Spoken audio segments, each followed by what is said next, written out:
Hello guys! Hello. This is for Libra. Libra, welcome dito sa aking channel, Kapalaran 888. Welcome.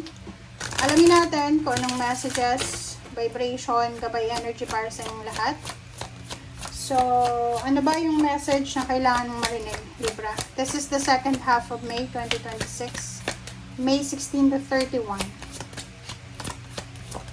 Okay. Wow! Ang galing ng baraha mo, ah. Okay, Libra. Number 25, number 7, 33, 6, 6, 7 siya. So, dito sa baraha mo, there's an opportunity na magbubukas para sa'yo. Kumbaga, hawak mo yung susi para sa oportunidad na magbubukas para sa'yo. There's a collaboration, partnership collaboration, na posibleng darating sa'yo. Okay? So, may mga oportunidad na magdadala ng partnership and collaboration like love life or business collaboration or any partnership. Alright. Ano pa ba?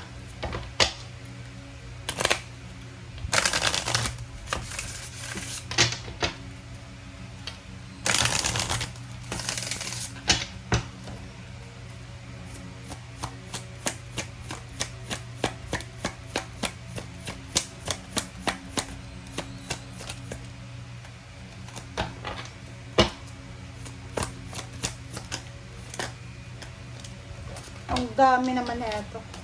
Okay, 3 cards. Winter, solstice, and reflection. Perspective, Milky Way, and Eagle, communion. O, diba? So, this one is, this is a confirmation na may mga collaboration, partnership, pwedeng wedding, pwedeng business collaboration, partnership, and posibleng darating sa'yo. Magbabago din yung takbo ng ng mindset mo. Sa 2 weeks na to, there's a changes sa mindset mo. Marami kang marirealize ngayong 2 linggong ito. Maraming realization, marami kang maiisip. There's a reflection ka na gagawin sa linggong ito.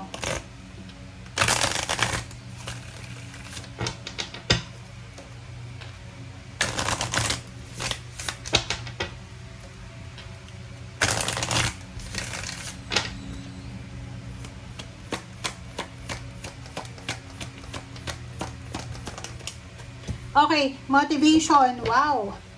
Full of motivation yung Libra na to. Paki-comment sa comment section. Ang nakikita ko sa'yo dito, sobrang motivated ka.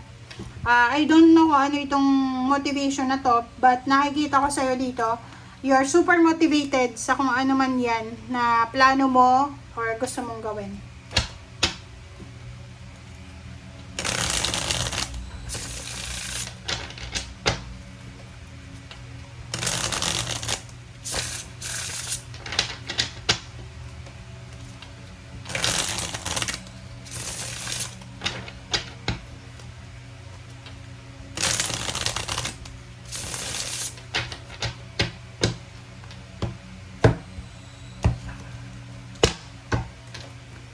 Okay. Knight of Wands, the World card, 5 of Pentacles, 9 of Cups, and then 4 of Wands. Ang nakikita ko sa'yo dito, yon, there's a parang new inspiration, motivation. So, it's either new love life na foreigner siya sa ibang bansa, or possible na isang motivation, inspired ka na makapagtrabaho sa ibang bansa. Yung iba sa inyo, financially, meron kayong mga pinagdadaanan ngayon, pwedeng may utang, marami kayong financial problems, but you're motivated.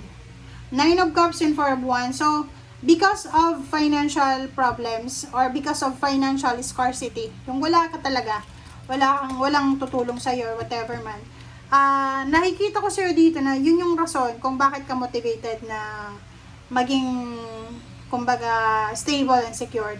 Isa din yung rason dito kung bakit gusto mong magkaroon ng financial prosperity Kasi gusto mong ibigay sa pamilya mo yung happiness, yung satisfaction regarding financial and emotional. Nakikita ko na may iba sa inyo na balak nyong magpakasal, magpatayo ng bahay, magpa-renovate ng bahay. Marami kayong plano para sa pamilya. Alright. Partnership to eh. Pwedeng magsisimula ka ng business. You are collaborating with someone with Earth signs, Virgo, Capricorn, or Taurus, or any zodiac sign na financially stable siya, may pera siya. Nakikita ko sa'yo dito na whatever collaboration man siya, ano man ang collaboration na mangyari na to, sinasabi na magtatagumpay ito. Okay? You'll be successful sa kung ano man ang collaboration na yan. Business. Financially, nakikita ko sa'yo dito, Libra, na magiging balance yung finances mo. Magkakaroon ng balance yung finances. Okay, 5 of Cups and the Hangman. So, wow. Meron dito na hindi matutuloy. I don't know kung anong hindi matutuloy na yan. So, pwedeng kasal, love life. So, yun. Possible na may okasyon, maybe there's a wedding, a birthday celebration, there's a celebration na posibleng mahang, okay, na pwedeng maging rason para manghinayang ka. Nakikita ko sa'yo dito na if ever may kaaway ka, may kadiskusyon ka, merong mga gumugulo sa isip mo, sa paligid mo, sinasabi ng baraha sa'yo dito na kailangan mo magpakatatag dyan.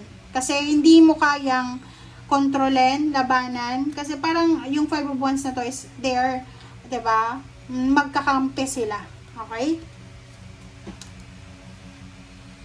Ace of Pentacles and the Page of Wands. So, maganda to. Kasi there's a Libra na posibleng ikaw ay magsisimulang mag-business, may bago kang trabaho, possible ditong may bago kang source of income, inheritance na darating sa'yo.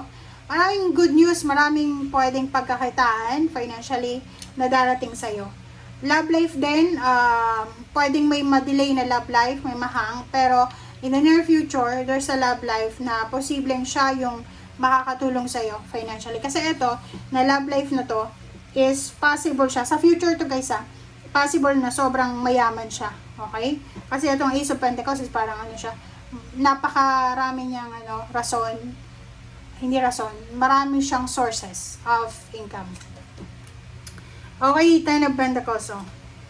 Ang ganda ng baraha mo kasi in the near future, yung future mo ay sobrang napaka-stable and secured sa finances. Maraming pera kang mahahawakan. Marireclaim mo yung power mo dito as an emperor.